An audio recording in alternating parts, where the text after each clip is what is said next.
بسم اللہ الرحمن الرحیم۔ السلام علیکم۔ پروگرام نئی سوچ کے ساتھ میں ہوں آپ کا میزبان افضال احمد۔ ناظرین، اس وقت اگر دیکھا جائے تو مظلومیت، افلاس، جہالت، عدم برداشت، معاشرتی ناہمواری، بدامنی، جنگ اور ان تمام الفاظ کے جو عملی مظاہرے جہاں بھی نظر آئیں، بدقسمتی سے وہاں مسلمان رہتے ہیں۔ اور اس وقت پوری دنیا میں مسلمانوں کا بے دریغ قتل کیا جا رہا ہے، اور ظلم کی انتہا تو دیکھیں کہ ایک طرف جو مسلمان ہیں انہی کا قتل عام کیا جا رہا ہے، اور اس کے ساتھ ساتھ جو دہشت گردی کی جو ایک تانہ ہے وہ بھی مسلمانوں کے اوپر لگایا جا رہا ہے۔ آخر کیا وجہ ہے کہ مسلمان جو ہے وہ پوری دنیا میں وہ اگر دیکھا جائے، تاریخ کو پڑھا جائے تو مسلمانوں نے جہاں پر ہزاروں سال حکومت کی ہے، جہاں پر اپنی کامیابی کے جھنڈے گاڑے ہیں، آج وہیں پر مسلمانوں کی جو حالت ہے وہ بہت نازک ہے۔ آخر وہ کون سی وجوہات ہے جس کی بنا پر مسلمانوں کا جو عروج تھا وہ کم ہوتا گیا اور یہاں تک کہ ابھی زوال کے قریب پہنچنے والا ہے؟ آخر وہ کون سی کمیاں ہیں، وہ کون سی کوتاہیاں ہیں جس کی وجہ سے مسلمان اپنا جو ایک معیار تھا، اپنا جو ایک مقام تھا اور رتبہ تھا وہ کھو چکے ہیں؟ تو آج ہم بات کریں گے کہ مسلمانوں کا جو عروج ہے وہ کیسے ممکن ہے، اور اس میں ہماری جو نوجوان نسل ہے وہ کیا کردار ادا کر سکتی ہے۔ اسی حوالے سے ہمارے ساتھ کال پہ ہمارے مہمان ہوں گے جناب پروفیسر ریحان صاحب، مذہبی اسکالر ہیں، اور ہمارے جو دوسرے مہمان ہیں حافظ عثمان رفیق صاحب، آپ پروفیسر اسلامک یونیورسٹی ہیں، اور ہمارے جو تیسرے مہمان ہیں وہ غلام نبی مدنی صاحب ہیں، اور غلام نبی مدنی صاحب وہ تجزیہ نگار بھی ہیں، کالم نگار بھی ہیں، اور اس کے علاوہ مذہبی اسکالر بھی ہیں۔ اور آج ہمارے اسٹوڈیو میں جو مہمان ہیں وہ سوشل ایکٹیوسٹ بھی ہیں اور میڈیا کے ساتھ ان کا اچھا لگاؤ بھی ہے۔ تو آج ہمارے اسٹوڈیو میں ہمارے مہمان ہیں سعد نواز صاحب۔ سعد صاحب، سب سے پہلے تو میں آپ کو اپنے اس پروگرام میں خوش آمدید کہتا ہوں۔ ناظرین، آپ بھی ہمارے اس پروگرام میں شرکت کر سکتے ہیں، ہمارا براہ راست نمبر آپ کو ٹیلی ویژن اسکرین پر دکھایا جائے گا۔ اس کے علاوہ آپ ہمیں فیس بک، ٹویٹر اور یوٹیوب وغیرہ پر براہ راست دیکھ سکتے ہیں، اپنے سوالات بھیج سکتے ہیں۔ تو بڑھتے ہیں اپنے پہلے سوال کی طرف۔ سعد صاحب، آپ کیا سمجھتے ہیں کہ قوموں کا عروج و زوال تاریخ کا ایک اہم باب رہا ہے؟ اس تناظر میں آپ امت مسلمہ کی جو حالت ہے اس کو آپ عروج کہیں گے یا زوال کہیں گے؟ بسم اللہ الرحمن الرحیم۔ بہت شکریہ، آپ نے ایک اہم موضوع میں جو مجھے مدعو کیا ہے۔ بلا شبہ جو حالت اس وقت امت مسلمہ کی ہے، ہم اس کو عروج تو نہیں کہہ سکتے، لیکن کلی طور پر اسے ہم زوال بھی نہیں کہہ سکتے۔ عروج اس لیے نہیں کہہ سکتے کہ عروج کی جو پیرامیٹرز ہیں، جو پیمانے ہیں، وہ آپ کو بڑے واضح انداز میں نظر آئیں گے۔ یعنی جو آپ کی دنیا میں اقوام بس رہی ہیں، دنیا کے مختلف خطوں میں، تو ان کی جو معاشی پوزیشن ہے، جو عسکری پوزیشن ہے، جو ڈپلومیٹک یا سیاسی جو پولیٹیکل پوزیشن ہے، تو اس کو دیکھتے ہوئے ہم یہ تو کہہ سکتے ہیں کہ وہ ہم کم از کم عروج پہ نہیں ہیں، لیکن یہ ہم پورے وثوق سے کہہ سکتے ہیں کہ ہم ڈیفینسو پوزیشن میں ہیں۔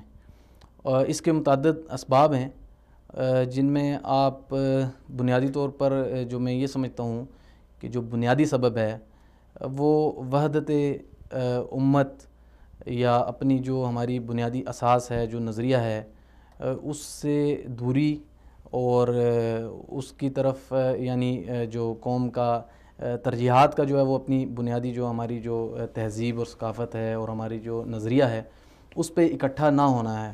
یعنی آپ کہہ سکتے ہیں کہ فکری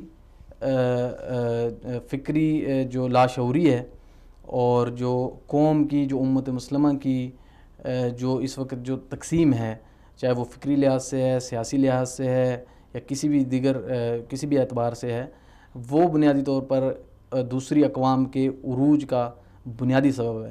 اس کے علاوہ آپ یہ بالکل کہہ سکتے ہیں، کیونکہ حقائق کو جھٹلانا بھی میں سمجھتا ہوں کہ اعتدال نہیں ہوگا، ہمیں بات اعتدال سے کرنی چاہیے، کہ جن قوموں نے محنت کی، جن قوموں نے اپنی جان کھپائی، جن قوموں نے اتحاد و اتفاق کا مظاہرہ کیا اور ارتقائی عمل کا حصہ بنے اور معاشرے کے ساتھ چلے، تو وہ بلا شبہ کامیاب ہوئے. اور جو قومیں فکری وحدت کے فقدان کا شکار ہوئیں، آپس میں انتشار اور منافرت کا شکار ہوئیں، تو وہ پھر ٹکڑوں میں بٹ گئیں. اور ٹکڑوں میں بٹے ہوئے لوگ جو ہیں وہ کبھی بھی میرا نہیں خیال کہ آگے بڑھ سکتے ہیں. مسلم امت جو ہے وہ ایک نظریے پہ کھڑی ہے. آپ دنیا کی کسی قوم کو دیکھ لیں تو وہ آپ کو ایک جو ہمارے پاس جو بیسک سٹرکچر ہے دین کا، اور جو ہمارے پاس نظریہ ہے، جو آئیڈیالوجی ہے، وہ آپ کو دنیا کی کوئی قوم اس طریقے سے یکجا نظر نہیں آئے گی. بالکل. گو کہ یورپین کنٹریز یا جو ویسٹ ہے اس نے آپس میں ایک اتحاد کیا ہوا ہے. اس کو ہم سیاسی اتحاد تو کہہ سکتے ہیں، اور اس کو ہم الائنس آف بینیفٹس تو کہہ سکتے ہیں، لیکن ہم اس کو نظریاتی جو ہے الائنس نہیں کہہ سکتے. ان کے اندر اس طریقے سے نظریاتی الائنس نہیں ہے، بلکہ ان کے بہت سے ڈفرینسز ہیں اور کلیشز ہیں. لیکن دنیا میں جینے کے لیے آپ کو جو بنیادی چیز، جو بنیادی فارمولہ ہے ایز اے نیشن آپ کو چاہیے ہوتا ہے، وہ اتحاد اور اتفاق ہی ہے، اور وہ نظریے پہ اکٹھا ہونا ہی ہے. تو ہمارے ہاں اس کا بہت زیادہ فقدان ہے. مسلم امہ جغرافیائی لحاظ سے بھی بلا شبہ تقسیم ہے، لیکن اس کی جو بانڈنگز ہیں، جو آئیڈیالوجیکل بانڈنگز ہیں، وہ بہت سٹرونگ ہیں. اگر اس کو ایک اچھی قیادت میسر آ جائے اور ایک نظریے پہ اکٹھے کرنے والی، ایک سوچ پہ یکجا کرنے والی قیادت جو ہے میسر آ جائے، تو میں سمجھتا ہوں کہ ہمارے 90% پرابلمز جو ہیں وہ سالو ہو جائیں گے. یعنی میرے نزدیک جو 90% اس وقت جو زوال، یا آپ کہہ سکتے ہیں کہ جو دیگر اقوام کے عروج کے جو اسباب ہیں، ان کے 90% جو اسباب ہیں وہ ہماری قیادت سے ریلیٹڈ ہیں. یعنی ہماری قیادت ایک ایسی قیادت ہے کہ جس کی ترجیحات مسلم امہ کی وحدانیت، مسلم امہ کے مفادات نہیں ہیں، بلکہ وہ کسی اور کے لیے کام کر رہے ہیں. ان کا ایجنڈا کچھ اور ہے، ان کے مقاصد. اور بنیادی طور پر دیکھیں، یہ انسان جو کسی کے لیے جب کام کرتا ہے، اپنی آئیڈیالوجی کو ترجیح نہیں بناتا، تو وہ ایسا انسان ہی ہوتا ہے جو مورلی کرپٹ ہوتا ہے. تو ہمارے حکمران آپ دیکھ لیں، چاہے وہ کوئی بھی ایشو ہو جو سوشل یا فائنینشیل کرپشن کا ہو یا مورل کرپشن کا ہو، تو ہمارے لیڈرز جو ہیں اس میں ماشاءاللہ سے آپ کو سر فہرست ملیں گے. مسلم امہ کے لیڈرز، ان کے سکینڈلز، ان کے معاملات، چاہے وہ مالی اعتبار سے ہیں یا کسی بھی اعتبار سے ہیں. تو یہ سارے یہ بنیادی وہ اسباب ہیں کہ جو آج ہماری مسلم امہ کے زوال کا سبب ہیں. تو آپ کیا سمجھتے ہیں کہ یورپی ممالک جب اپنے مفاد کے لیے اتحاد قائم کر سکتے ہیں، تو مسلمان جو ہے وہ تعداد میں بہت زیادہ ہیں، ان کے پاس پاور بھی ہے، اس کے باوجود بھی آخر مسلمانوں کا اتحاد کیوں نہیں قائم ہو رہا؟ مسلمانوں کا اتحاد، میں نے آپ کو ایک پہلے بھی بات عرض کی کہ دیکھیں، بنیادی طور پر مسلمان جغرافیائی اعتبار سے بھی تقسیم کا شکار ہیں. تو جب آپ جغرافیائی اعتبار سے ان باؤنڈریز کے اندر قید ہوں گے جو استعمار نے بنائی ہوں گی، اور جو لوگوں نے جو اپنے ہاتھوں سے لکیریں کھینچ کے آپ کو ان کے اندر بند کیا ہوا ہوگا، تو ان کے جو انٹرنیشنل لاز ہیں اور کچھ اس طرح کی ریسٹرکشنز اور پرابلمز ہیں ٹیکنیکل، لیکن اس کہ میں ہم ایک چیز یہ بھی تو ہو ایک سکتی حکومت قائم نہیں کر سکتے. یہ بات تو کلیئر ہے.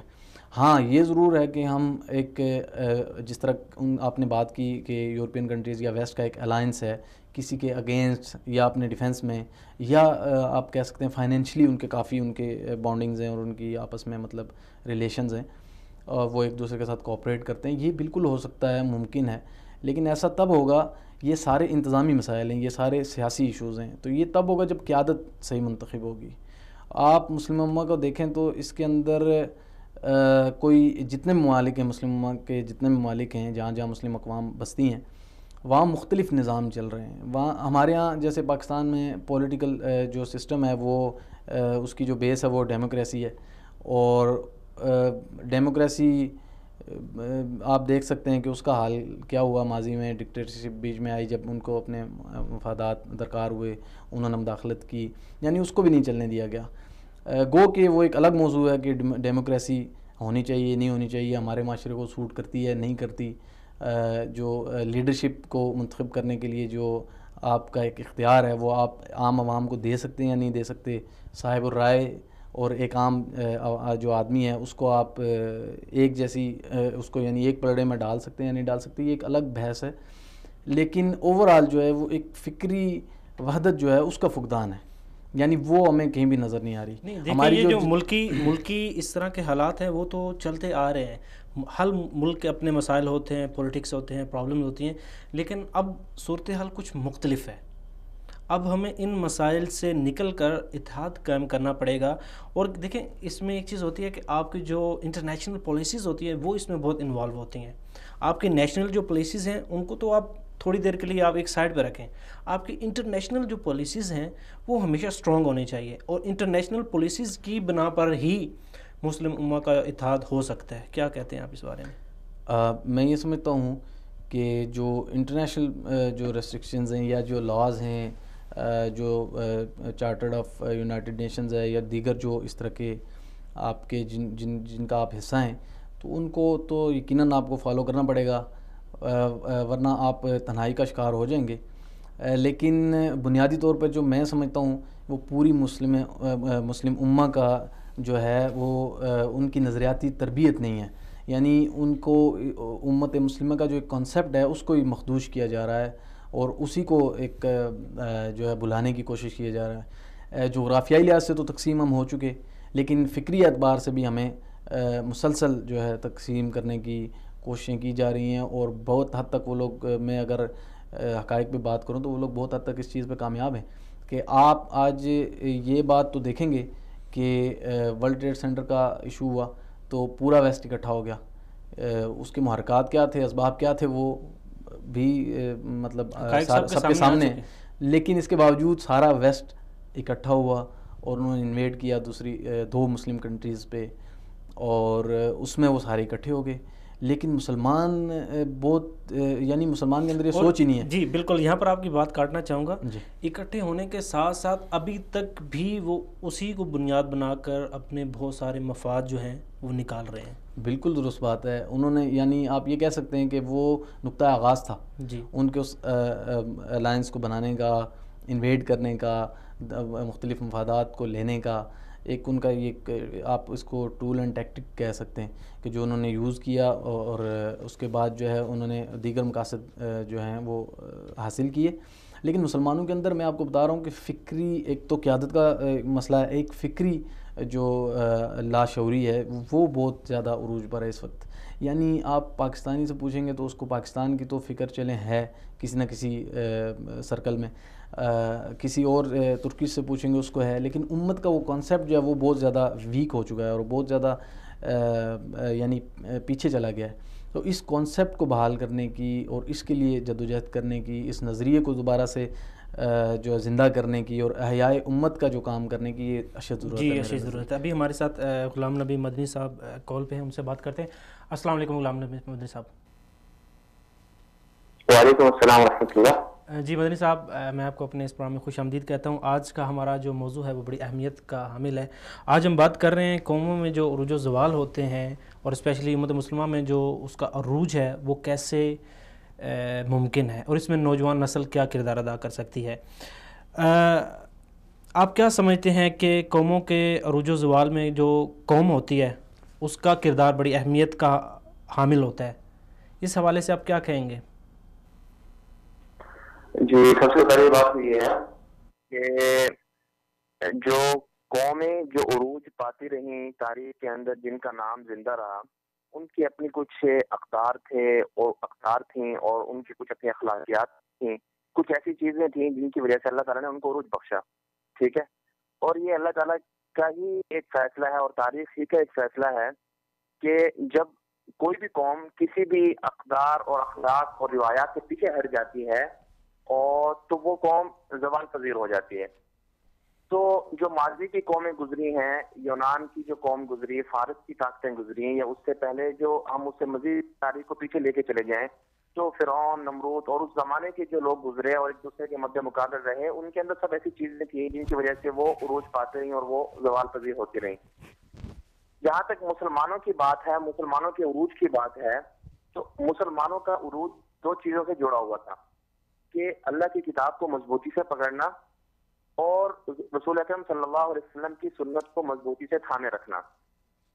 اور اللہ کے رسول صلی اللہ علیہ وسلم نے اپنی زندگی ہی میں یہ اس بات کی نشاندہی کر دی تھی کہ اگر مسلمان جو ایک قوم ہے اگر وہ ان دو چیزوں کو چھوڑ دے گی تو وہ زوال پذیر ہو جائے گی.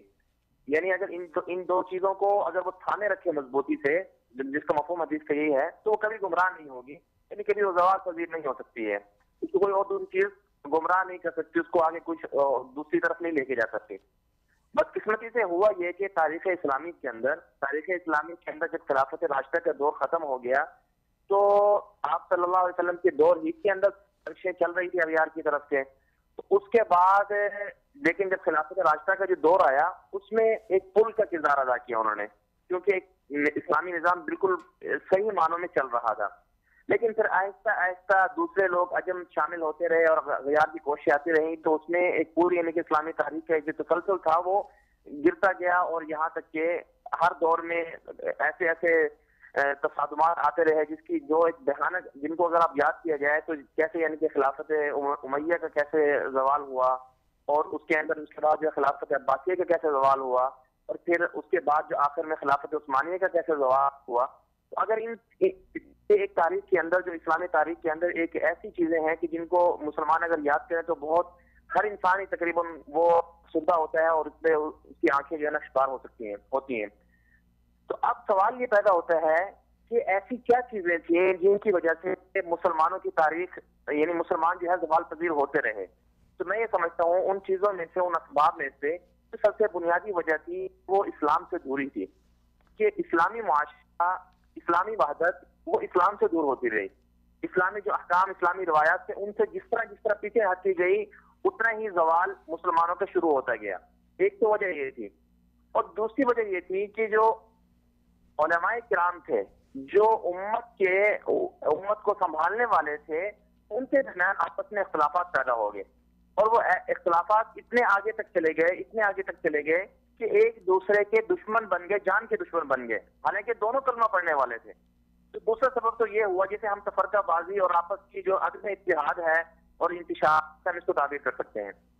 اور اس کے علاوہ جو تیسرا سبب جو پیدا ہوا کہ اندر ہی کے کچھ لوگ، یعنی جو اسلامی جو سلطنت یا خلافت کو یا دیگر امور کو سنبھالنے والے لوگ تھے، ان کے اندر سے کچھ غدار لوگ پیدا ہوئے جنہوں نے سودے بازی کی، غیروں سے سودے بازی کر کے نقصان پہنچایا.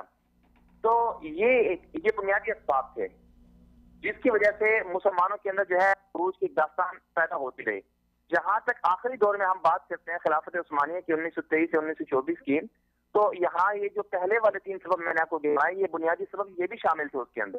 لیکن اس کے ساتھ ساتھ جو اس وقت کی جو ضروریات تھیں، جس میں مسلمانوں کو آگے ہونا چاہیے تھا، لیڈ کرنا چاہیے تھا مسلمانوں کو اپنی جو ایک بنیادی ضروریات ہیں انسان کی، جو زندہ رہنے کے لیے قوموں کی بنیادی ضرورتیں ہوتی ہیں، ان کو پورا کرنا کسی قوم کے لیے جیسے ضروری ہوتا ہے، ان چیزوں میں مسلمان جو خلافت عثمانیہ کے دور میں تھے پیچھے رہ گئے، یعنی غفلت کا شکار رہے.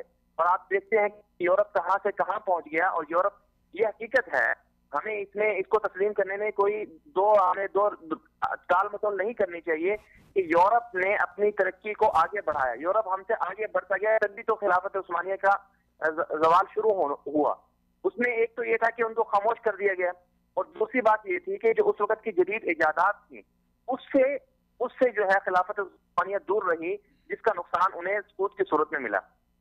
تو اب سوال دوسرا یہ پیدا یہاں پر ہوتا ہے کہ کیسے مسلمان اپنا عروج حاصل کر سکتے ہیں، مسلمان کیسے دوبارہ سے دنیا میں اپنا ایک وہ تابناک جو ماضی تھا، شاندار ماضی تھا، اس کو کیسے برپا کر سکتے ہیں.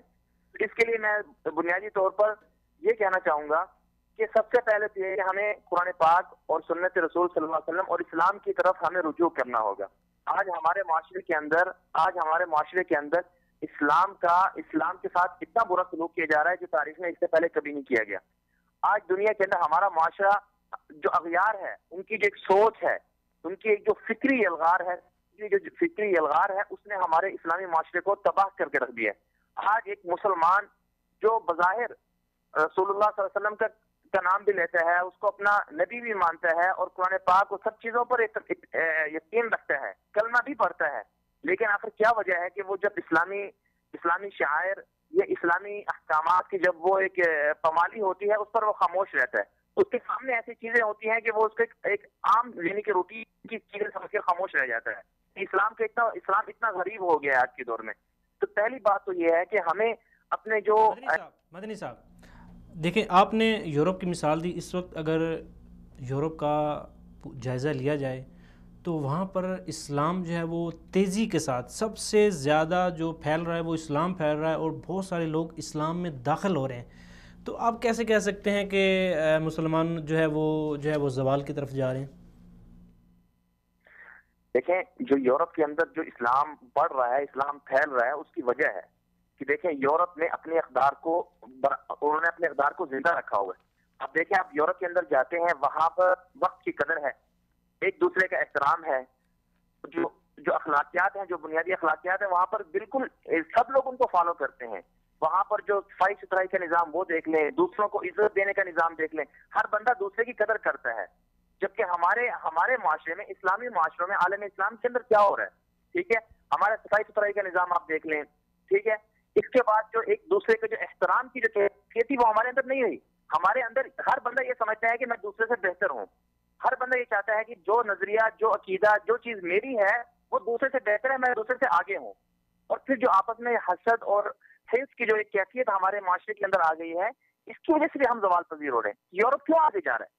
وہ جو کہتا ہے وہی کرتا ہے، جبکہ ہمارے ہاں اس میں ایسا نہیں ہوتا ہے. ہمارے ہاں جو کہا جاتا ہے ویسا کیا نہیں جاتا ہے. تو اس وجہ سے وہ آگے بڑھ رہا ہے. تو میں یہ سمجھتا ہوں کہ سب سے پہلی بات قرآن پاک اور سنت رسول کی طرف ہمیں رجوع کرنا ہوگا. اپنی جہاں ہم سے کمیاں کوتاہیاں ہو رہی ہیں ان کو دور کرنا ہوگا.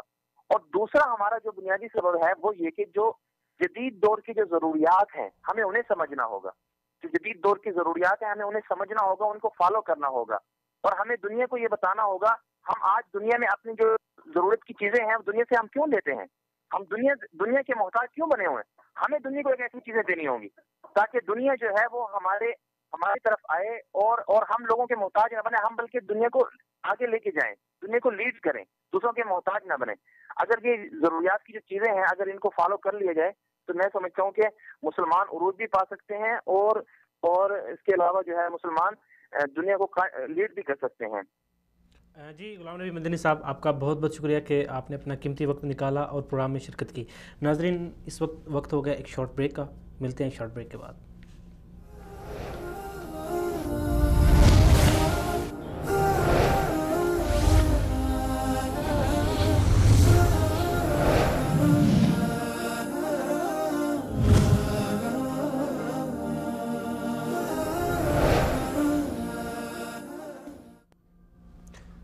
ویلکم بیک ناظرین، آپ کو ایک بار پھر سے خوش آمدید کہتے ہیں. بریک سے جانے سے پہلے ہم بات کر رہے تھے غلام نبی مدنی صاحب سے. ابھی ہم آتے ہیں سعد نواز آپ کی طرف. مدنی صاحب سے ہم نے بات کی اور انہوں نے 2-3 چیزوں کی طرف توجہ دلائی اور کچھ سخت باتیں بھی کی. اور یہ حقیقت ہے کہ ابھی آپ یورپ کو اگر دیکھیں تو یورپ نے ہمارے ہی اسلام کی جو اسلاف تھے، اسلام دیکھیں، ٹیکنالوجی جو ہے، سائنس جو ہے وہ اسلام نے دی. اگر آپ تاریخ میں جائیں تو جتنی بھی فتوحات ہوئی اس میں جو ٹیکنیک استعمال کی گئی تھی، جو ویپن استعمال کیے گئے تھے، وہ اس وقت کی سب سے بہترین ٹیکنالوجی تھی. اور ہمارا جو ایک اسلاف تھا، ہمارا جو ایک ادب و احترام کا اور عزت دینے کا، وہ سارے کا سارا یورپ نے اسی چیز کو کاپی کیا اور اسی کو کاپی کرتے ہوئے اپنے جو قوانین ہیں، اپنے جو طرز حکومت ہے اس میں شامل کیا. اور آج انہوں نے سب سے زیادہ ترقی کی ہے اور آج وہ پوری دنیا پہ حکومت کر رہے ہیں. آخر کیا وجہ ہے کہ ہم جو ہیں ابھی تک انہی جھگڑوں میں، انہی اختلاف میں، انہی چیزوں میں پڑے ہوئے ہیں؟ ہمیں جو ہے وہ اختلاف جو ہمارے معاشرے میں وہ نہیں ختم ہو رہا، فساد ختم نہیں، جہالت ختم نہیں ہو رہی، اور اس کے علاوہ جو جدید علم ہے وہ بھی حاصل کرنے سے قاصر. آخر کیا وجہ ہے کہ ہم وہیں کے وہیں ہیں؟ ہمیں جو چیزیں ملی تھی، ورثے میں ملی تھی، جو ایک آپ کہہ سکتے ہیں کہ ہمیں جو چیزیں گفٹ کے طور پہ ملی تھی، جن لوگوں نے قربانیاں دی، جن لوگوں نے فتوحات کی، اس کے بعد ابھی کوئی ایسا کوئی کریٹیو مائنڈ نہیں ہمارے سامنے آ رہا، ہمارے سامنے کوئی ایسا محمد بن قاسم نہیں آ رہا، ہمارے سامنے علامہ اقبال تک کوئی ایک جو ہے وہ کسی علاقے سے ایسے نہیں آ رہے. آخر کیا وجہ ہے کہ ہم جو ہے وہ اس تنزلی کا اور اس زوال کا جو شکار ہو رہے ہیں؟ آخر یہ کیا وجہ ہے؟ دیکھیں، آپ نے بات کی، تاریخ کا حوالہ بھی دیا کہ بلا شبہ ہماری جو قوم تھی، جو امت تھی، وہ عروج کا مطلب حصہ رہی، اور دنیا پہ اس نے حکومت بھی کی. اس کے بھی میں سمجھتا ہوں کوئی اسباب ڈھونڈنا اتنا کوئی مشکل نہیں ہے، اور زوال کے اسباب بھی ڈسکس کرنا یا ڈھونڈنا مشکل نہیں ہے. اور دوبارہ سے جو ایک ری ایبلیٹیشن پروسیس ہے، جو ایک امت کو دوبارہ یکجا کرنے کا، یا احیاء امت یا احیاء دین کا جو پروسیس ہے، وہ بھی کوئی راکٹ سائنس نہیں ہے جس کو لوگ بعض اوقات راکٹ سائنس بنا کے پیش کرتے ہیں، جبکہ ایسا کچھ نہیں ہے. میں سمجھتا ہوں ہمارے پاس بنیادی فارمولہ، جیسے میں پہلے بھی عرض کر چکا ہوں کہ بنیادی فارمولہ جیسے اللہ کے نبی نے فرمایا تھا، ہمیں ایک امت کو جسد واحد قرار دیا تھا، وہ ہمارے پاس ایک بنیادی فارمولہ ہے. آپ اگر تاریخ کے حوالے دیکھیں، جہاں جہاں فتوحات ہوئیں تو وہ بلا شبہ دیگر اسباب بھی تھے، لیکن جو مین جو سبب تھا، جو بیک بون تھی، وہ اتحاد و اتفاق ہی تھا. آپ نے جیسے اختلاف کی بات کی کہ اختلافات کو بہت زیادہ ہوا دی جا رہی ہے اور طول دیا جا رہا ہے، اور ان پہ ڈٹ چکے ہیں، اور اپنی اپنی جو ہے 1.5 انچ کی مساجد کو لے کے بیٹھ گئے ہیں. اس میں 2 فیکٹرز ہیں، میں اگر غلط نہ ہوں تو. ایک یہ کہ جو مذہبی اختلاف ہے نا، جو مذہب کا اختلاف ہے، جس کو فروعی اختلاف کہتے ہیں، وہ رہے گا. جو فقہی اختلاف ہے، فروعی اختلاف ہے، وہ رہے گا. پہلے بھی تھا، صحابہ کے درمیان میں بھی تھا، اور اب بھی ہے، اور یہ قیامت تک رہے گا. یہ آپ اس کو ڈسکس نہ کریں، لیکن کوئی اتنا بڑا مسئلہ نہیں ہے، یہ بڑا مسئلہ نہیں ہے. میں وہی عرض کر رہا ہوں کہ شاید اس کو لوگ دوسرے پرسپیکٹیو میں لے کے جو ہے علماء کے طعن و تشنیع کا اس کو بہانہ بنا لیں کہ یہ سارے جو زوال کی اسباب ہیں وہ یہی ہیں کہ بس علماء کا جو اختلاف ہے. اختلاف بالکل جائز ہے، ہونا چاہیے، اور اس میں اور ہوگا، اس کو ہم ختم بھی نہیں کر سکتے. جو بنیادی اختلاف ہے وہ ہمارے پولیٹیکل جو سٹرکچر ہے، جو سوشل اکنومیکل فیکٹرز ہیں اس میں، اور جو ہمارا جو ڈپلومیٹک جو اختلاف ہے نا، جو میں سمجھتا ہوں کہ پولیٹیکل جو ویژن ہے وہ کلیئر نہیں ہے، یا کلیئر ہے تو اس پہ ہم اکٹھے ہونے کو تیار نہیں ہیں. اس میں بھی میں سمجھتا ہوں کہ کافی سارے اس میں فیکٹرز ہیں کہ ہم چونکہ اگر ماضی قریب کو دیکھیں تو ہم استعمار کے جو ہے وہ ماتحت رہے ہیں، اس کے بھی بہت سے اثرات ہیں جس نے ہمارے اندر ذہنی غلامی اور فکری غلامی کو جنم دیا. تو وہ ظاہر ہے جب لیڈر جو ہے وہ آتے ہیں، جو اٹھتے ہیں لیڈر، وہ قوموں میں سے ہی اٹھتے ہیں. تو جب قوم من حیث القوم، یعنی جب ایک جو وہ ہوگی فکری جو ہے لاشعوری کا شکار ہوگی، تو اس میں سے لیڈرشپ بھی تو پھر اسی قسم کی بانج لیڈرشپ اٹھے گی. اس میں سے آپ کہیں کہ محمد بن قاسم اٹھ جائے تو یہ تو میرے خیال ہے مستحیل ہے، یہ پاسبل نہیں ہے اس طرح کے سرکمسٹانسز میں. آپ یہ کہہ سکتے ہیں کہ کوئی جو لوگ اس کانسیپٹ کو سمجھتے ہیں، اور جو وہ اغیار کی جو سازشوں کو سمجھتے ہیں، جو سمجھتے ہیں کہ ڈیوائڈ اینڈ رول ان کا جو ہے بنیادی ٹول اور ٹیکٹک ہے، جو مسلمانوں کو تقسیم کر کے مارنے اور ختم کرنے کا ایک بنیادی ہتھیار ہے، وہ اس پہ بالکل یکجا ہو سکتے ہیں، چاہے وہ دنیا کے کسی بھی کونے میں ہوں. آج میڈیا کا دور ہے، آپ میڈیا کو یوٹیلائز کریں. سوشل میڈیا آپ کے پاس بہت بڑا ہتھیار ہے، آپ اس کو یوٹیلائز کریں، اور اس کے ذریعے جو ہے آپ بہت سا نظریاتی اور فکری کام کر سکتے ہیں، اور لوگ کر بھی رہے ہیں. لیکن یہ بہت بڑی سطح پر نہیں ہو رہا. اس کی طرف شاید میں سمجھتا ہوں کہ آج کی نوجوان نسل کی کوئی توجہ یا یہ ان کی پرائیورٹی نہیں ہے جو کہ ہونی چاہیے. اور اس کے علاوہ آپ اگر دیکھیں تو ہمارے ہاں جو کانسیپٹس بیسکلی جو پائے جا رہے ہیں، ایک جغرافیائی تقسیم تو ہے ہی ہے، ایک عجیب سی ایک تنگ نظری ہے. یعنی ہم اس بنیادی فارمولے کو بھول بیٹھے ہیں کہ ہم ایک جسم کی مانند ہیں. اگر فلسطین میں کہیں کوئی ظلم ہو رہا ہے تو ہمارا اس میں میں سمجھتا ہوں کردار ہونا چاہیے. کشمیر میں ہو رہا ہے تو ہمارا اس میں کردار ہونا چاہیے. شام کے حالات آپ کے سامنے ہیں، پوری امت بے بسی کے عالم میں ہے. تو اس سارے جو آپ جو سرکمسٹانسز ہے، اس کو اگر آپ ایک اجمالی نظر سے دیکھیں تو آپ کو بنیادی سبب میں تو یہ سمجھتا ہوں کہ فکری جو وحدت کا فقدان ہے وہی ہے. اور اس کے علاوہ تو کوئی ایسا سبب ہمیں جی بالکل. ابھی تلاش کرنے سے نہیں ملتا. ریحان صاحب ہمارے ساتھ ہے، پروفیسر ریحان صاحب ہمارے ساتھ لائن پہ موجود ہیں، ابھی ان سے بات کرتے ہیں. السلام علیکم.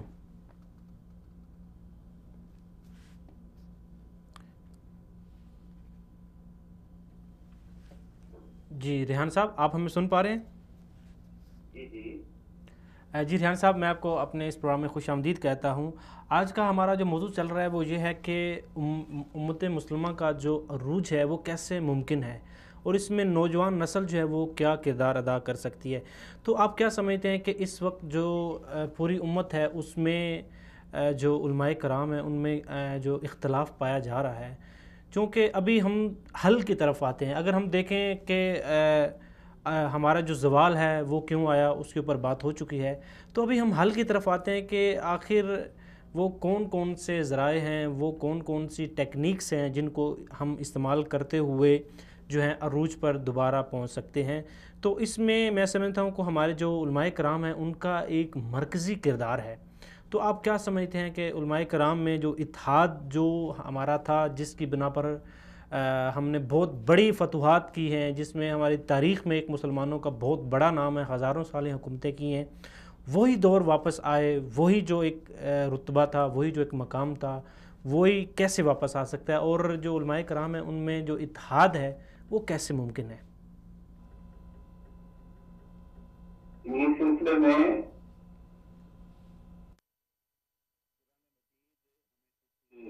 رہنمائی کر رہا ہے، اصول دے رہا ہے، اس کی طرف اگر ہم توجہ کریں تو معاملات سارے درست کر سکتے ہیں. میری آواز آپ تک صحیح پہنچ رہی ہے؟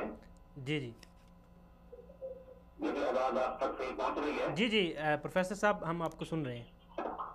جی جی. تو میں یہ گزارش کر رہا تھا کہ قرآن مجید نے اس سلسلے میں ہمیں رہنمائی کی ہے. جی جی اللہ تعالیٰ فرماتا ہے افتؤمنون ببعض الکتاب وتکفرون ببعض جی فما جزاء من يفعل ذلك منكم الا خزي في الحياة الدنيا ويوم القيامة يردون الى اشد العذاب. سورہ البقرہ میں اللہ تعالیٰ یہ بیان فرما رہا ہے. تو قرآن مجید کے ساتھ بھی اگر سلوک یہی ہو کہ کچھ حصے پر ایمان لایا جائے، کچھ کو چھوڑا جائے، جی تو پھر دنیا میں ذلت ہے، آخرت میں عذاب ہے. جی اور اگر قرآن مجید کو کلی طور پر مان لیا جائے تو یقیناً پھر ہمارے لیے کامیابی ہے. جیسا کہ صحیح مسلم میں بھی روایت موجود ہے، رسول اللہ صلی اللہ علیہ وسلم نے فرمایا ان اللہ یرفع بہذا الکتاب اقواما ویضع بہ آخرین. بے شک اللہ تعالیٰ اس کتاب کے ساتھ قوموں کو بلندی عطا کرتا ہے، عروج بخشتا ہے، اور دوسروں کو اسی کے ساتھ ہی پست کر دیتا ہے، ذلیل و خوار کر دیتا ہے. تو یعنی ترقی کا راستہ اسی میں ہے کہ قرآن مجید پر کلی طور پر ایمان لایا جائے. اور ویسے بھی جو اللہ کی طرف سے صحیح رہنمائی کرنے والے لوگ ہیں، سورہ سجدہ میں بھی اللہ تعالیٰ بیان فرما رہا ہے وَجَعَلْنَا مِنْهُمْ أَئِمَّةً يَهْدُونَ بِأَمْرِنَا لَمَّا صَبَرُوا وَكَانُوا بِآيَاتِنَا يُوقِنُونَ.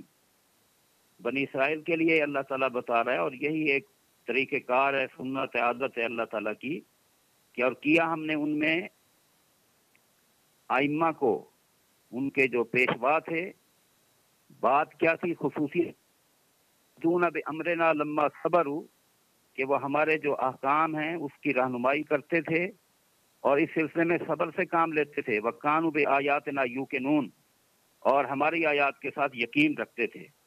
تو اللہ تعالیٰ کی آیات پر یقین کا ہونا، اور پھر اس دعوت کے سلسلے میں یہ ایک صبر آزما اور کٹھن کام ہے. اس سلسلے میں صبر اور برداشت جو ہے اس کو پیدا کرنا، اس سے مسائل جو ہے وہ حل ہو سکتے ہیں. تو علماء کا کردار یہ ہونا چاہیے کہ وہ خود بھی یقین رکھیں اللہ تعالیٰ کے احکام پر، اور اس سلسلے میں اخلاص سے دعوت دیں، اور پھر اس میں سچی تڑپ ہونی چاہیے. جیسا کہ سورۃ الکہف میں بھی اللہ بیان کرتا ہے رسول اللہ صلی اللہ علیہ وسلم کے بارے میں فَلَعَلَّكَ بَاخِعٌ نَفْسَكَ عَلَىٰ آثَارِهِمْ إِن لَّمْ يُؤْمِنُوا بِهَٰذَا الْحَدِيثِ أَسَفًا. کہ نبی صلی اللہ علیہ وسلم اس حد تک اس مشن میں مخلص تھے کہ اللہ فرماتا ہے کہ شاید آپ اپنے آپ کو اس غم میں گھلا کر ہلاک کر دیں گے کہ یہ اس حدیث پر، قرآن پر ایمان کیوں نہیں لاتے.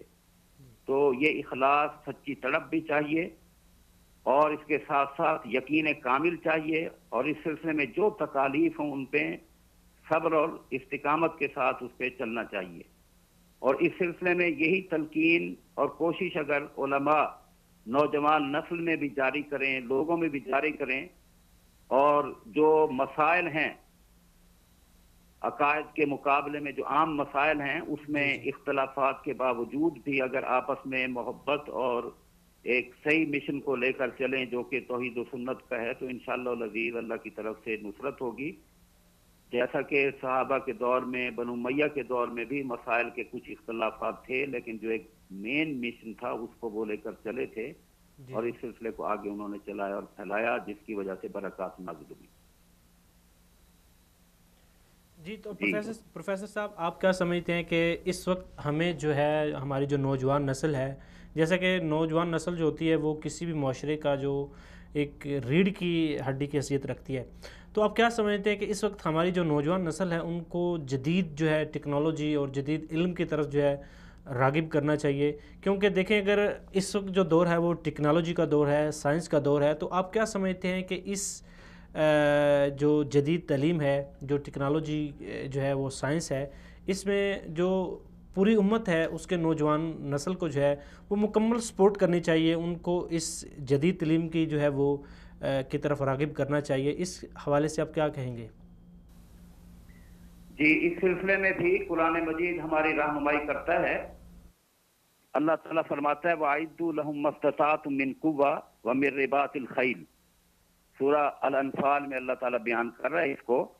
تو یہ ہم نے جو ہے دشمن کے مقابلے میں باقاعدہ طور پر جو تیاری کرنی ہے، وہ تیاری جو ہے اعدوا لهم ما استطعتم من قوہ میں ٹیکنالوجی بھی آتی ہے، اور جدید جتنے وسائل ہیں وہ سارے اس میں آتے ہیں. ہم نے اس کے لیے تیاری کرنی ہے اور سارا کچھ اس کے لیے مہیا کرنا ہے، اور نوجوان نسل کو اس تعلیم سے باخبر کرنا ہے، اس کی ترغیب دینی ہے، تاکہ ہم ٹیکنالوجی کے اعتبار سے، سائنس کے اعتبار سے اور ان علوم اور ان فیلڈ میں آگے نکلیں. اور جب اس فیلڈ میں ہم آگے نکلیں گے، ہماری نسل اس میں آگے آئے گی، تو یہی تناور درخت بنیں گے، اور اس طرح سے یقیناً جو ہے وہ پھر ہولڈ ہوگا. اور جب اسلام ہمیں عدل کی اور بہترین تعلیم دیتا ہے، محبت کی، تو جب ہولڈ ہوگا تو محبت اور اخلاق اور آپس میں محبت اور یہ سارے سلسلے مزید پروان چڑھیں گے، اور پوری دنیا میں اس کا فائدہ ہوگا. جی تو آخر پہ پروفیسر صاحب یہ میرا سوال ہے کہ اس وقت جو ہے وہ پوری امت کے جو مسلم حکمران ہیں ان کو آپس میں اتحاد قائم کرنا چاہیے، تو اس حوالے سے آپ کیا تجویز دینا چاہیں گے سب پوری امت کے حکمرانوں کو؟ جی، اس سلسلے میں واقعتاً ایسی ہے کہ اللہ تعالیٰ کی طرف سے نصرت، مدد اور اس کی رحمتیں جو ہیں وہ برکت کے ساتھ ہی ہیں. اللہ تعالیٰ آپس میں افتراق کو، انتشار کو، اس کو ناپسند کرتا ہے. تو یہ جب ان میں اجتماعیت ہو، اس کی یقیناً برکات ہوں گی اور اس کا بڑا ہی فائدہ ہوگا. جی پروفیسر ریحان صاحب، آپ کا بہت بہت شکریہ کہ آپ نے اپنا قیمتی وقت نکالا اور ہمارے پروگرام میں شرکت کی. جی سعد صاحب، ابھی ہم نے بات کی پروفیسر صاحب سے، انہوں نے بڑی اچھی چیز کی طرف ہماری توجہ دلائی ہے. دیکھیں ابھی وہ وقت جو ہے وہ گزر چکا ہے، ابھی ٹیکنالوجی کا دور ہے، اور اس وقت پوری امت میں اسپیشلی اگر پاکستان کا ذکر کیا جائے تو اس وقت پاکستان میں ٹیلنٹ کی بے انتہا ٹیلنٹ ہے. پاکستان میں اگر آپ سائنس میں دیکھیں، آپ میڈیکل میں دیکھیں، آپ انجینئرنگ میں دیکھیں، کوئی ایک بھی شعبہ جو ہے اس میں اٹھا کے دیکھیں، آپ کو جو ہے بہترین کریٹیو مائنڈ لوگ ملیں گے. لیکن آخر کیا وجہ ہے کہ ہمارے پاس اتنے کریٹیو مائنڈ ہیں، ہمارے پاس ٹیکنالوجی میں بہترین ذہن موجود ہیں، لیکن اس کا استعمال اس طرح سے نہیں ہو پا رہا جس طرح سے ہونا چاہیے. اس میں دیکھیں، جب آپ کے پاس کوئی ویژن نہیں ہوگا، آپ کے پاس پولیٹیکل ویژن جو ہے آپ کا کمزور ہوگا، تو آپ سسٹمیٹیکلی کمزور ہو جائیں گے. جب آپ سسٹمیٹیکلی کمزور ہوں گے تو بد انتظامی آئے گی، اور پھر یہ ساری باتیں جو وہ بعد میں آتی ہیں، ضمناً آتی ہیں کہ کرپشن ہو گئی، تعلیمی سہولیات نہیں ہیں، ٹیکنالوجی ہمارے پاس نہیں ہے، تو اس کے لیے بنیاد طور پر آپ کو پولیٹیکل ویژن کلیئر کرنا پڑے گا. ہمارے ہاں چونکہ ہمیں جمہوریت گفٹ میں دے دی گئی ہے. اب جمہوریت میں آپ اندازہ کریں کہ آپ نے بھی علماء کے اختلاف کی بھی بات کی. پولیٹیکلی مذہبی تو میں پہلے بتا چکا ہوں کہ وہ کوئی اتنا بڑا ایشو نہیں ہے, لیکن پولیٹیکل جو ڈفرینسز ہیں وہ اس وجہ سے ہیں, وہ ایک پلیٹ فارم پہ اس لیے نہیں آ سک رہے کہ ان کو اپنی فالوئنگ کو دیکھنا ہے. جمہوریت میں ان کو اپنی فالوئنگ کو دیکھنا ہے, جس طرف اس کا رجحان ہوگا اس طرف ان کو جانا ہے. تو یہ بھی ایک بہت بڑی وجہ ہے. پھر جب قوم اس قدر یعنی ان کی فکری استعداد اور ان کی جو آپ کہہ سکتے ہیں کہ شعور کا لیول وہ ہوگا جو کہ ہمارا ہے ماشاءاللہ سے, تو آپ اس کو آپ کیا سمجھتے ہیں کہ یہ شعور ہماری نوجوان نسل کو کون دے گا؟ یہ بلا شبہ اہل علم اور اہل دانش کا کام ہے کہ وہ حکمت سے اللہ تعالیٰ کی بات کو سامنے رکھیں, اس امت کے کانسیپٹ کو سامنے رکھیں. آپ نے ایک اور بات کی کہ پولیٹیکل ویژن. اس وقت پاکستان کی اگر بات کریں تو پاکستان میں نوجوان جو ہے وہ پولیٹکس میں بہت کم ہے. آخر کیا وجہ ہے؟ ان سپیس نہیں ہے ان کو. ایک تو نوجوان جو ہے وہ میرے نزدیک نوجوان جو ہے وہ روایتی اور گھسی پیٹی سیاست اور اس قسم کے نظام سے وہ بیزار ہے اور تنگ ہے, اور اسی میں سے اسی نظام میں جا کر جو ہے وہ اس کو کوئی خیر نظر نہیں آ رہی, اس کو کوئی بہتری نظر نہیں آ رہی. تو انہی نوجوان یہی انسان جو ہیں وہ تبدیل نہیں ہونے, ہم نے آگے بڑھنا ہے. بالکل یہی ہمارے پاس گولڈن موقع ہے کہ ایسی آخر دیکھیں ہیرے جو ہوتے ہیں وہ اکثر چھپے ہوئے ہوتے ہیں. آخر کیا وجہ ہے کہ ہم جو اس طرح کے جو کریٹیو مائنڈ ہیں جو ہیرے ہیں اپنے ملک کے اندر, ان کو آخر ہم کیوں ڈھونڈ کر جو ہے وہ پولیٹیکل لیول پر آگے لے کر نہیں آ رہے؟ آخر دیکھیں ابھی جو حکومت ہے, ایک حکومت آئے گی دوسری, آخر یہ ادلا بدلی تو ہوتی رہے گی. جو ایک کریٹیو مائنڈ ہے, جو ملک کو آگے لے کے جانے والے لوگ ہیں, دیکھیں کچھ لوگ ہوتے ہیں جو سائلنٹ طور پہ کام کرتے ہیں اور وہ بہت بڑی تعداد پاکستان میں ہے اور بہت اچھے کریٹیو مائنڈ اور اچھی قیادت کرنے والے لوگ ہیں. اب مسئلہ یہ ہے کہ ان کو سامنے لے کر آنا, اور ہماری نوجوان نسل یہ کام کر سکتی ہے, کریٹیو مائنڈ ڈھونڈ سکتی ہے, ان کو آگے لا سکتی ہے. اور ظاہری بات ہے کہ آگے جو آنے والا وقت ہے وہ بڑا کٹھن ہے. تو آپ کیا سمجھتے ہیں؟ جو نیشن کا ریہیبلیٹیشن پروسیس ہے یہ بہت صبر آزما کام ہے, اور اس میں میں تو سمجھتا ہوں کہ 1 صدی جتنا وقت بھی لگ سکتا ہے, کیونکہ جب کوئی قوم یا کوئی امت جو ہے وہ زوال پذیر ہوتی ہے تو وہ 1 آدھ دن میں نہیں ہوتی, بلکہ اس کے پیچھے بہت لمبا عرصہ ہوتا ہے, اور وہ یہ سارا پروسیس جو ہے وہ گریجولی جو ہے وہ چل کے آیا ہوا ہوتا ہے, جس کا نتیجہ بالآخر زوال نکلتا ہے. تو اسی طریقے سے عروج کو بھی آپ کو بالکل گراس روٹ لیول سے نیچے سے شروع کرنا پڑے گا.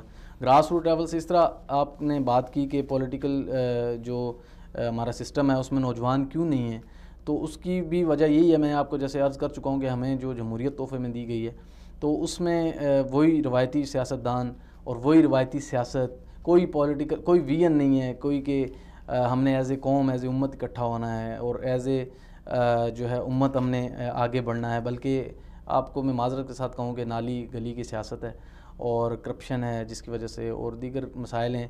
تو نوجوانوں کی طرف کیسے کسی کی نظر جائے گی؟ وہ وہی روایتی سیاست جاری رکھتے ہیں. ابھی ہمارے ساتھ لائن پہ موجود ہیں حافظ عثمان رفیق صاحب. السلام علیکم. وعلیکم السلام ورحمۃ اللہ. جی پروفیسر صاحب, آپ کا بہت بہت شکریہ کہ آپ نے ہمارے پروگرام میں شرکت کی. آج کا ہمارا جو موضوع چل رہا ہے وہ امت مسلمہ کا جو عروج ہے وہ کیسے ممکن ہے اور نوجوان نسل اس میں کیا کردار ادا کر سکتی ہے. تو آپ کیا سمجھتے ہیں کہ امت میں جو ایک عروج تھا, امت کا جو نوجوان نسل تھی جنہوں نے بڑی بڑی فتوحات کی, آخر وہی فتوحات, وہی رتبہ, وہی مقام کیسے ممکن ہے؟ سب سے پہلی بات تو یہ ہے کہ جس طرح دن چڑھتا ہے پھر رات آتی ہے, رات کے بعد پھر دن چڑھتا ہے پھر رات آتی ہے, تو یہ جو شان سے زندگی گزارنا اور ایک امت کی شان ہوتی ہے, وہ جب تک اس کے جو اسباب ہیں وہ موجود رہیں تو وہ شان سے زندگی گزارتی رہتی ہے. لیکن چونکہ یہ دنیا ہے تو جب وہ اسباب ختم ہو جاتے ہیں تو پھر وہ شان سے زندگی گزارنا ان کا ختم ہو جاتا ہے. یہی ہم دیکھتے ہیں کہ تقریباً 10 صدیاں تقریباً مسلمانوں نے ایک شان سے گزارے ہیں, اس کے اندر خلفاء کا زمانہ، اس کے اندر اس کے بعد کے خلفاء، اموی دور، عباسی دور، آپس میں قطر و غار تو ہوتا رہا، لیکن اس کے اندر جو تصنیفات تھیں علمی دور پر، علمی جو ہے ایک سائنسی علوم، علمی طور پر جو ان کا ایک ڈیولپمنٹ تھی، اس سے تو کوئی انکار نہیں کر ٹیکنالوجی سکتا۔ کا استعمال کیا گیا تھا اور باقی سارے چیز۔ تو ابھی آپ کیا سمجھتے ہیں کہ اس وقت اگر ہم بات کریں پاکستان میں، پاکستان کے جو نوجوان ہیں، پوری امت کے جو نوجوان ہیں، ان کو اس وقت جو ہے وہ اپنا کردار کیسے ادا کرنا چاہیے کہ ہمارا جو عروج ہے وہ دوبارہ واپس آ جائے؟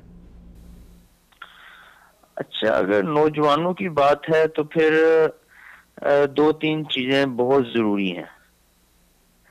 جب ایک قوم عروج پر جاتی ہے تو ان کے اندر چند خصائص آ جاتے ہیں۔ مثال کے طور پر انسان جو ہے اس قوم میں انڈیویجولی عیش و عشرت کا شکار ہو جاتا ہے۔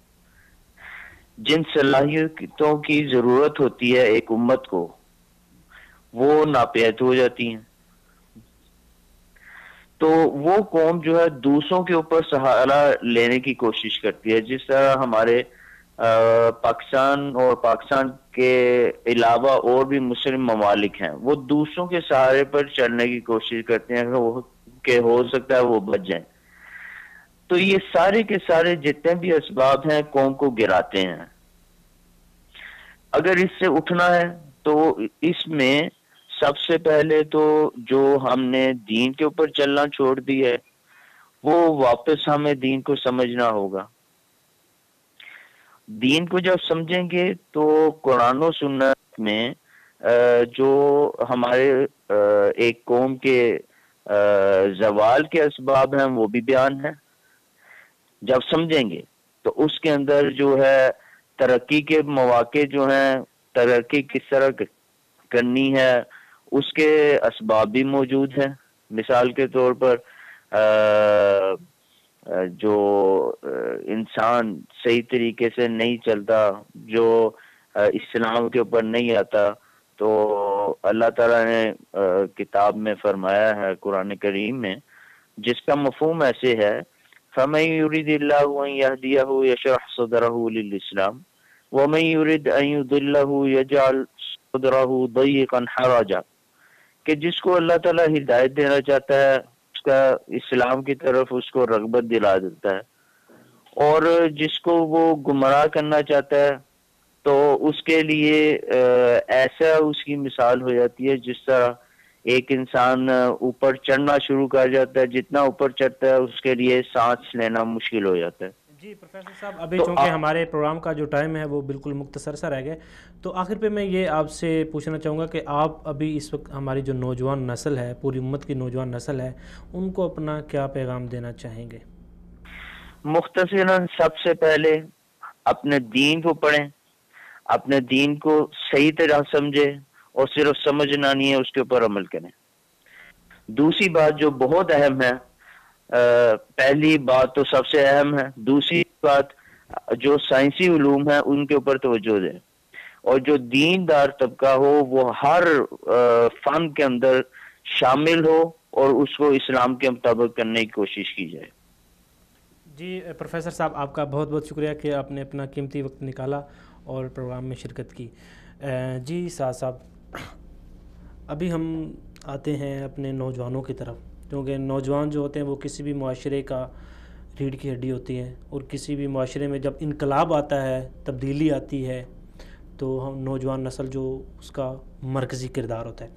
تو ابھی آپ کیا سمجھتے ہیں کہ ہماری جو پوری امت کی جو نوجوان نسل ہے، جو نسل ہے، ظاہری بات ہے یہ ہمارا مستقبل ہے، یہی وہ لوگ ہیں جنہوں نے آگے قیادت سنبھالنی ہے، یہی وہ لوگ ہیں جنہوں نے اپنے ملک معاشرے کو آگے ترقی کی راہوں پر گامزن کرنا ہے۔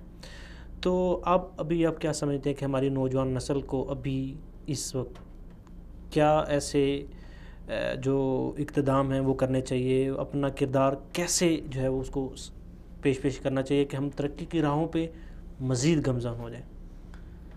نوجوان نسل کو اصل میں آپ نے جیسے پہلے کہا تھا کہ بلا شبہ ٹیلنٹ کی کمی نہیں ہے، صلاحیت کی کمی نہیں ہے. ان کو اصل میں جن لوگوں کے پاس پولیٹیکل ویژن ہے، جن لوگوں کو اس چیز کا ادراک ہے کہ ہم غلط راستے پہ چل رہے ہیں اور تقسیم در تقسیم کا جو ہے ہمارے یہاں ایک فارمولہ چلایا جا رہا ہے جمہوریت کے نام پہ، پھر لبرلزم نے آ کے اس کو مزید تقویت دی ہے. تو اس خطرناک زہر کے خلاف میں سمجھتا ہوں کہ جہاں کہیں ان کو جو بھی پلیٹ فارم مہیا ہو، میسر ہو، وہ اس پہ اس کے رد میں کام کریں اور اپنے جو اسلامک جو پولیٹیکل ویژن ہے اس کو کلیئر کریں. جب تک آپ یہ خطوط استوار نہیں کریں گے تو یہ جو صلاحیات ہیں یا جو ساری جو ہمارے پاس جو ایک ٹیلنٹ ہے، یہ جب تک یوٹیلائزیشن اس کی نہیں ہوگی تو یہ سارا ضائع جائے گا جیسے ابھی جا رہا ہے. جب آپ پولیٹیکل ویژن کلیئر کریں گے، قوم یکجا ہوگی، اکٹھی ہوگی، تو وہ اچھی قیادت کو منتخب کرے گی. جب اچھی قیادت آئے گی تو پھر ہمارے جو انتظامی مسائل ہیں نا، جس میں ہم جیسے آپ نے پہلے کہا کہ ہم سائنس اور ٹیکنالوجی سے بہت دور ہیں، یہ انتظامی ایشوز ہیں، یہ حکمرانوں کے ہاتھ میں یا عوام کے ہاتھ میں نہیں ہیں. لیکن چونکہ ہماری عوام کے ہاتھ میں حکمرانوں کا انتخاب ہے، بالکل. دیکھیں یہ ہمارے پاس ابھی گولڈن موقع ہے. ابھی ہماری جو نوجوان نسل ہے اگر آپس میں اتحاد کر لے، اگر اس چیز کو سمجھ لیں، اپنا جو ایک ویژن ہے اس کو کلیئر کر لیں، تو آنے والے وقت میں بجائے جو ابھی یہی وہ جو گھسے پیٹے لوگ ایک جاتا ہے دوسرے، ان کے بجائے جو اچھی قیادت ہے یہ انہی نوجوانوں میں سے اٹھ کے اس کو آگے لا کر تو ہم جو ہے اس جھنجھٹ سے نکل سکتے ہیں، ترقی کی راہ پہ گامزن ہو سکتے ہیں. آخر پہ میں چاہوں گا کہ آپ ہماری نوجوان نسل کو کیا پیغام دینا چاہیں گے وصال اردو کے پلیٹ فارم سے؟ کہ نوجوان نسل کو یہی پیغام ہے کہ آپ سب سے پہلے تو احیاء دین کا اپنا جو ہے مقصد بنا لیں، اور لبرلزم اور جو دیگر اس طرح کے ہمارے معاشرے، ہماری سوسائٹی کے لیے جو اس کے خلاف جو ہتھیار ہیں ان کو پہچانیں اور ان کا رد کریں اپنی اپنی استعداد اور صلاحیت کے مطابق، اور یکجا ہو جائیں. اور یکجا ہم یقیناً جو مسلمان ہیں وہ کتاب و سنت پہ ہی ہو سکتے ہیں. آپ کتاب و سنت پہ اکٹھے ہوں، احیاء دین کو اپنا شعار بنائیں اور پھر آگے چلیں، اتحاد اتفاق کا مظاہرہ کریں. اور جو چھوٹے چھوٹے اختلافات ہیں، جو پولیٹیکل ڈیفرنسز ہیں، جو مذہبی اعتبار سے جن لوگوں کا رجحان مذہب کی طرف ہے یا جن کا سیاست کی طرف ہے، وہ سارے کے سارے اپنا جب ایک ویژن جو کلیئر کر لیں گے، اپنی ایک سمت معین کر لیں گے اور وہ یہ سوچ لیں گے کہ ہم نے اپنا جو ایجنڈا یا ہمارا جو ٹارگٹ ہے، ہدف جو ہے وہ یہ ہے کہ احیاء دین کا کام کیا جائے، تو وہ یقیناً ایک اتفاق و اتحاد کی شکل پیدا ہوگی. اس طرح اتحاد اور اتفاق کی جو فضا قائم ہوگی اور اس میں بالکل خیر ہوگا. جی اسحاق نواز صاحب آپ کا بھی بہت بہت شکریہ، اور اس کے علاوہ پروفیسر ریحان صاحب آپ کا بھی بہت بہت شکریہ، حافظ عثمان رفیق صاحب آپ کا بھی بہت بہت شکریہ، اور غلام نبی مدنی صاحب آپ کا بھی بہت بہت شکریہ. خدا نے آج تک اس قوم کی حالت نہیں بدلی، نہ ہو جس کو اپنی حالت بدلنے کا خیال. ناظرین، ہمیں چاہیے اس وقت کہ ہماری جو نوجوان نسل ہے وہی ہمارے ملک کا مستقبل ہے. اپنی نوجوان نسل کو ان جو جدید تعلیم ہے، ٹیکنالوجی کی جو تعلیم ہے، اس کو جو ہے نوجوان نسل میں لانا چاہیے. اور اس کے علاوہ ہماری جو پولیٹکس ہے اس میں بھی نوجوان نسل کو آگے آنا چاہیے، بڑھ چڑھ کے حصہ لینا چاہیے، کیونکہ آپ آنے والا جو مستقبل ہو وہ آپ ہو. یہ اس طرح کی جو قیادت ہمیں جو مل رہی ہے، کافی لوگوں کو اختلاف ہے اور یہ اس کافی حد تک حقیقت بھی ہے، لیکن اب اس چیز کا کوئی فائدہ نہیں ہے کہ ہم بولیں کہ کرپشن ہے، یہ ہے. اب حل کی طرف آنا چاہیے، اور اس کا حل یہی ہے کہ ہماری نوجوان نسل جو ہے اس کو سیاست میں بھی آنا چاہیے، اور جو اچھے لوگ ہیں ان کو سامنے لا کر ان کی قیادت میں جو ہے اپنے ملک اور قوم کی خدمت کرنی چاہیے. جی ناظرین، آپ کو ہمارا یہ پروگرام کیسا لگا؟ اپنی قیمتی آراء سے ہمیں ضرور آگاہ کریں. ملیں گے اگلے پروگرام میں، تب تک کے لیے السلام علیکم.